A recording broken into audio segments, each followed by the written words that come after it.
Hi, I'm Wes Allen with DM Tales, and my best performing video over the past year has been my favorite games. Well, I've played a number of new games since I posted that video, so I thought it was time for an update. Let's roll it.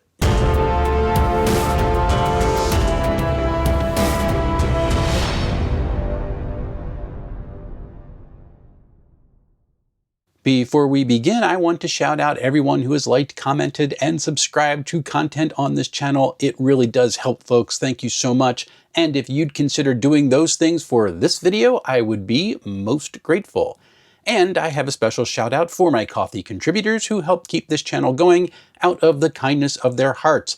If you'd like to join the channel, the link is right over there. And don't forget to check out my merch store for t-shirts and hoodies, including this one with the proud declaration, I break bell curves. With all that out of the way, let's get to the list.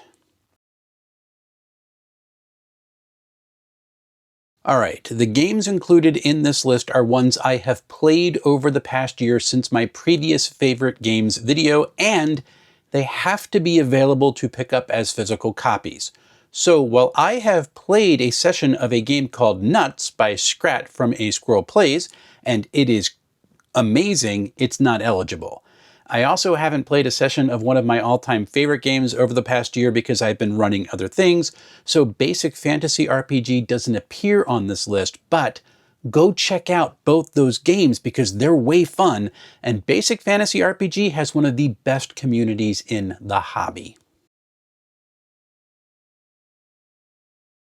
I was given a review copy of Monty Python's co-curricular medieval reenactment program by Exalted Funeral, but I was so impressed with it, I went out and purchased the Head of Light entertainment screen for myself, and I'll also be purchasing another set of their odd dice so that I can use them at a table in the very near future. So what can you expect from the program? Well, you can expect Monty Python. The world is dangerous, the denizens will drive characters loony, and the mechanics are way simple. But the GM will play different personas, which impacts gameplay, and Beshrumans can send the entire table into something completely different, literally. So watch those demerits and get ready for a good time. You can pick up the program at Exalted Funeral for about $50, but I recommend also picking up the whole screen for $33 as well as a set of their peculiar dice for $25 if you want the best experience. The Land of Eam has mechanics which bear a kinship to Powered by the Apocalypse games with narrative twist and fail forward obstacles, so the game is always moving, although in this one you roll a d12 instead of 2d6. The world looks like someone combined the Muppets and the Lord of the Rings, and it's as subversive as you'd expect from anything Muppet. It's really cool. If you'd like a game that's lighthearted and fast, but still has a good amount of depth, give Land of Eam a try. Now there's a free quick start guide available, but the beautiful core rulebook will set you back about $40. I'd recommend going for the deluxe box set, which includes a GM screen, a map, a terrific bestiary, and a mind-blowing setting book. That runs for $150. I need to get the GM screen for myself because the box set I got was not the deluxe one, and I'm really kicking myself in the shins for that. Forbidden Lands has wild lore, robust exploration, fun stronghold building, and a meta-narrative that's there if a group wants to use it. The game also runs off of Free League's excellent Year Zero dice pool engine, so gameplay is fast and dangerous. I ran a crawl of this a few months back because we had an off week, and I wanted to toss something from Forbidden Lands' Book of Beast book at a group to see what they do. One character came out alive, mostly due to most of the characters' poor life choices, but we had a blast getting to the end. This is a game I have not played enough, and if you want to pick up Forbidden Lands, you can get the beautiful box set for about $65. This set comes with a player's handbook, a game master's guide, and a frame-worthy map. I'd have loved to have had some dice included in the box set, but the two A5 books are hardbound, stitch binding, have faux leather covers with gold foil imprints and book ribbons, so I can't complain all that much. In fact, my only complaint about the game is I want to show off both the box and the books on my shelf. And that's a good problem to have. Check out this game if you enjoy some grit that is challenging and fun. And it's also got an excellent Foundry BTT system. I just reviewed low fantasy gaming successor Tales of Argosa on my channel, and you can check it out over there. And wow. It carries over the low magic setting of its predecessor while also incorporating a number of improvements to the system which were made in Pickpocket Press's second game, Low Life 2090. Argosa uses a roll under check system, which is my favorite way to play a game, but its combat system is the same D20 roll high system that many TTRPG players will find familiar. Despite the familiarity, though, Tales of Argosa stands out through a phenomenal exploit mechanic that is really what 5e bonus actions should have been. It's really, really cool. Tales of Argosa is very much an old school game, but it's not a retro clone. Nor is it a simple distillation of modern mechanics which has some old school potency brought back into the fore. It's familiar while being its own thing, and I just love it. Check out Tales of Argosa if you're looking for a game that's fast and dangerous, but where the characters also aren't overly squishy. They're just mostly squishy. You can pick it up at DriveThruRPG right now, and a hardback copy plus the PDF will set you back about $45. Shadowdark is, at its core, a distillation of modern mechanics with some twist blended in to give it an old school feel. The combination is brilliant. Torches run in real time, so players can't sit around dithering. Magic is rolled to cast, so a player has to question the wisdom of unleashing a spell in a particular moment. Sheets are Spartan, so players need to spend more time interacting with the world instead of paging through their copious abilities. And initiative is always on, so attention seekers have to share the spotlight. I ran a Shadowdark gauntlet of 0-level characters last fall. It was amazing. Shadowdark is an excellent bridge between old school and new school play. Its terse presentation is clear and engaging, the artwork is a perfect vibe for the book, and everything you need is in just one book. Check this game out if you want to introduce folks who have only ever played Dungeons & Dragons 5e or some other modern game to some old school tropes. You can pick it up from the Arcane Library for $59. When I first read Into the Odd, I didn't get it. It didn't seem that there was enough to it to function as a fun game. But then I returned to it about a year and a half later and found I was more than ready to comprehend how it's designed. The rules are so light they can be missed with a blink. There's no to-hit rolls, HP replenishes in each room, but the strength score drops when any damage taken exceeds your HP, and then that remains. Movement is abstract, keeping track of time is abstract, wandering encounters help build the adventure's fiction more than any pre-planned adventure. And characters die. A lot. Into the Odd is a game where running and hiding from, tricking, or avoiding danger rewards a party with, well, even more dangerous spaces to investigate. Now, it's not limited to dungeon or wilderness crawling because there are some light rules for running a business or even managing a detachment of soldiers, so Into the Odd anticipates a widening experience as play continues. But it starts with crawling, and the lucky ones, they survive to delve a second time.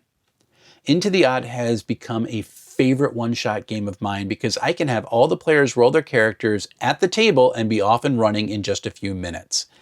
If you're looking to try out a dungeon crawler or looking for some excellent tables to flesh out a world or a dungeon, check this game out. It's a ton of fun and a very nice change of pace. You can pick it up through Free League for about $45. I first picked up Sentinel Comics RPG when it showed up in a Prime Day sale list for a ridiculous price back in 2024. And since then, it's been pretty much on sale constantly for various prices, even as low as $9.99. And this caused me to fear the system was going to be orphaned, which unfortunately that proved to be true. The game's publisher, Greater Than Games, was recently shuttered officially in response to the tariff crisis, and it's a shame because the game is phenomenal. Sentinel Comics is the first superhero game I played which felt like a comic book since the old TSR Marvel game back in the 80s. Everything is narrative. If a player has a teleportation power and wants to use it for an attack, they narrate how they do that. They don't need a special feat. There are no PowerPoints that they need to spend. There's no formulas to tell people how much of an effect they can have. Instead, the player describes how they want to use their teleportation power. They connect it to a quality that character has, and then adds their current status to the mix. Each of those elements has a die assigned to them, and if a character does a basic action, they use the middle value as the result. If they use one of their abilities, which are ways the character may use powers which have a bit more guidance, then they use the dice that that ability indicates. It's usually 1 or 2 added up. It's all really fast. But what makes Sentinel Comics RPG shine is how barriers to success are dealt with. If a character is faced with any obstacle, a force field, a hostage being held, or some bystanders who are standing under a falling building, they must be dealt with through an overcome action. To deal with the obstacle, the collected dice are rolled, the result is read. But the way the results are read is that players will more often than not have to accept a twist in order to be successful. A character might teleport through a force field, for example, not knowing that it was keyed to their dimensional signature. The character succeeds in passing through a barrier because a twist never undermines a success, but it shocks them as they pass through, and now they are hindered for a turn or two or lose their ability to use that power for the combat. The overcome action is the heart of Sentinel Comics RPG. It's great. If you enjoy superhero RPGs, pick up Sentinel Comics RPG while you still can. As of this writing, it's on a fire sale for $20 at Greater Than Games, and Amazon also still has an excellent GM toolkit for the system on sale for $25. The GM screen alone for that system is so worth it. Easy D6 is a game of gonzo fun, present danger, and ridiculous moments. DM Scotty, who is the brains behind the game, designed it because he wanted a game that didn't need any math. It really is easy. I can have people versed in the rules in a few minutes, and if we forget anything during that early briefing, we can just tackle it when the situation arises in-game later, and it doesn't slow anything down. But for all of its simplicity, character creation is fun. Different inclinations give the character a leg up in certain situations, hero paths grant some boons and abilities, and character aspects help flesh out the character personality. Scotty has also created some additions to the system, including a full post-apocalyptic version, which extends the core ideas while keeping the simplicity intact. He's currently working on a horror version, which I was able to play in part of, and it is awesome. My character had a fantastic, heroic moment, thought he was safe, and then died right at the end. It was so perfect for the system. So if you want a game that is grab and go and sets the player's imaginations free, Easy D6 is a game I recommend. I love it. You can pick up a hardback PDF combo at DriveThruRPG for about $25. Imagine a game where all the crunch was done before the roll. Everything in the game has a level. To make a level beatable, players apply skills, they spend points from their pools to give extra effort, or they utilize a tool which they have at their disposal. Once the final number is reached, it's multiplied by 3, and that is the target on a D20. And it can also be played with any genre and in any setting with minimal tweaks to the core system. That is the Cypher system, and it's amazing. Right now I'm using it to run a lunchtime superhero campaign once a month and have run a couple fantasy-themed one-shots as well. I'm also looking forward to testing out some more genres using Cypher System in the near future. The Cypher System reference document contains all the mechanical information you need to run the game, and that includes their White Spine genre books, so you can dive into Cypher without having to lay down any cash if you want, but the books are beautiful and they look wonderful on the shelf, so you might want to pick them up anyway. Cypher System's publisher Monty Games also has some distinct IPs which are not found in the reference document. The best known of these is set a billion years in the future in something called the Ninth World. Numenera is science fantasy at its finest. The world is a weird mix of high technology and medieval fantasy. The game is set just as civilization is growing back from whatever caused the last world to collapse, an unknown number of years ago, and there are hints everywhere that the current batch of humans have not been around on the planet all that long. My campaign's been going on for just about 2 years, and I love the weird things the party encounters. If you want a flexible system with fast mechanics that's designed to be narrative forward, check out the Cypher system. The core rulebook is about $77 for the hardback and PDF, and for Numenera I recommend the 2-book box set, which cost about $130 also for the books and the PDFs. There also are some starter sets for both systems which can be found on Monty Cook Games' website. These are about $30. Dragonbane is one of the first products Free League sent me as a review copy, but that is not why it's on the top of this list. It's in the top spot because Dragonbane is amazing. In fact, I love this game so much I picked up a copy of the box set that I was sent as a review copy to give to one of my friends because I wanted him to have it. Sometimes people will call the Dragonbane box set a starter set because that's what most box sets are these days, but that's a misnomer. The Dragonbane box set is the entire game. It includes the full rulebook, blank character sheets, creature and character standees, some pre-generated characters so a group can dive right in if they want to, a full adventure book with an amazing amount of content, a reversible battle map on which terrain can be placed, but it is paper so please do not draw on it, and a set of lovely emerald green translucent dice. And how much does this cornucopia of TTRPG goodness cost? The core set can be purchased for about $56. That's amazing. Other than the price, why do I love Dragonbane? Well, it's a skill-based system with roll-under mechanics. That's my favorite. Magic is rare, but it's powerful, and combat is fast and dangerous. The game is fair, but it's unforgiving if players don't learn to make good choices. Also, monsters are both unpredictable and deadly. All of this combines to create a game where negotiation needs to be on the table whenever possible, and retreat needs to be an option. That might not sound like a lot of fun to folks who are used to more of a clear the room, or if it's presented to us we can kill it mentality, but I have so much fun seeing what my group gets into and then out of. They've befriended a troll, they've gotten swept up into an ancient conflict, and have forgotten that they really are just a bunch of armed people running around a valley and have no actual authority to do any of the things that they are doing. And they're even beginning to learn how to keep their party alive. Well, mostly anyway. If you want to try something that scratches a fantasy itch, has players roll the familiar d20, but which also breaks away from concepts like armor class or hit point bloat, Dragonbane is a terrific place to go. My group has been playing it ever since our basic fantasy RPG campaign wrapped up, and it is a ton of fun.